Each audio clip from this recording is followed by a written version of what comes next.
Hello, everybody. My name is Peter Osalor, and welcome to Success in Your Business.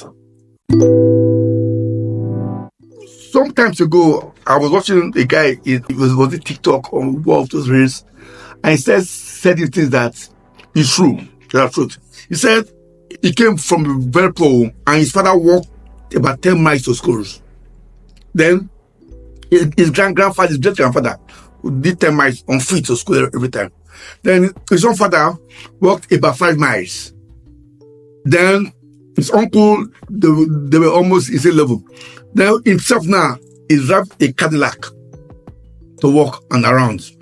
And his son might drive a Mercedes Benz. His grandson can even drive a Ferrari. But he's worried that his great grandson or great grandchildren can be walking back to school again on their feet again. Because why?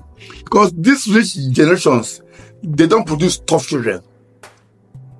And they want to say tough times create strong men, easy times create weak men. Strong men create easy times, and weak men create tough times. So if you are pampering your child now, and you are saying you don't want your children to go through the tough time you went through, you became successful today because you went through those tough times. And if you soften them up, they're just there, they be loaded with spirit of entitlement. They don't believe in hard work because everything is in the house. You have provided for them. They take first class year to school. So all everything that they're waiting for you to die, and then they will not inherit you. They're weak. Those weak ones now will not give birth to weaker children. Those weaker grandchildren will not give birth to the more weak children. And that might have all your inheritance might have eroded by just eating the money, spending lavishly, not investing wisely. And again, they start poor again. The guy said, raise warriors. Raise your children to be warriors.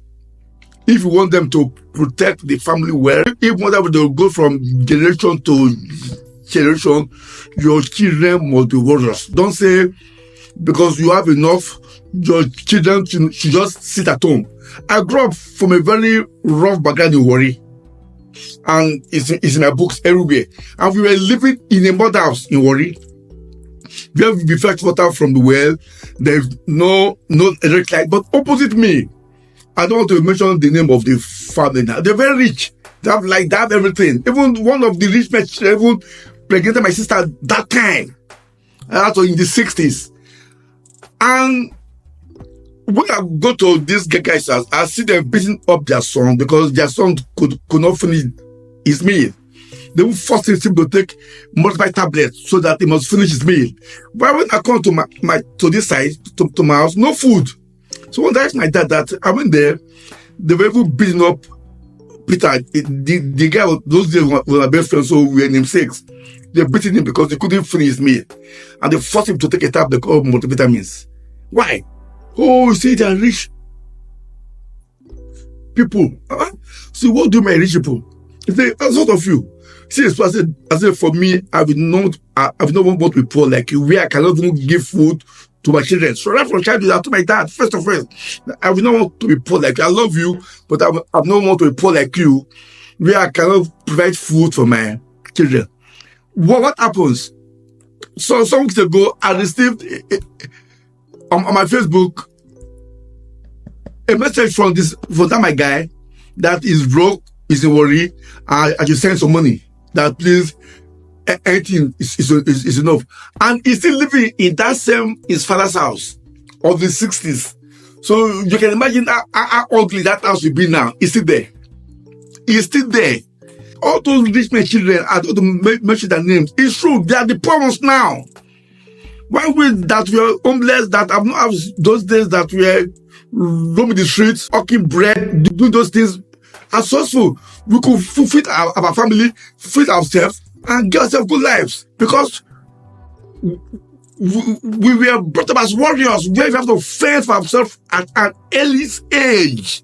So that gave us that spirit of resilience, that gave us that spirit of creativity, that give us that spirit of find your way out. That give us the spirit of solving problems. That make us independent. That make us bold, make us brave. So when I went to England 1983, I went there with that spirit. I started doing cleaning and security because I must survive. So I cleaned for 7 years. This secret for 7 years until I became a chartered accountant in 1986, 87. One of my rich friends that came from Wari, they take taxi to the school, taxi to school. They stay in the upper class area of London, that are Caborn, Cricklewood, they're still there poor. So it's true. Because those children were not warriors. In fact, there's a gist I have, my time is up. The guy, I took the job center to look for a job. He don't have that boldness to just go down and pick a card for interview. That's how weak they become. So please, raise your children as warriors. To go warriors, not as softies. Because easy time produce tough times for the next generation. So let me stop now. I'll see you next time. Subscribe to my channel and God bless you.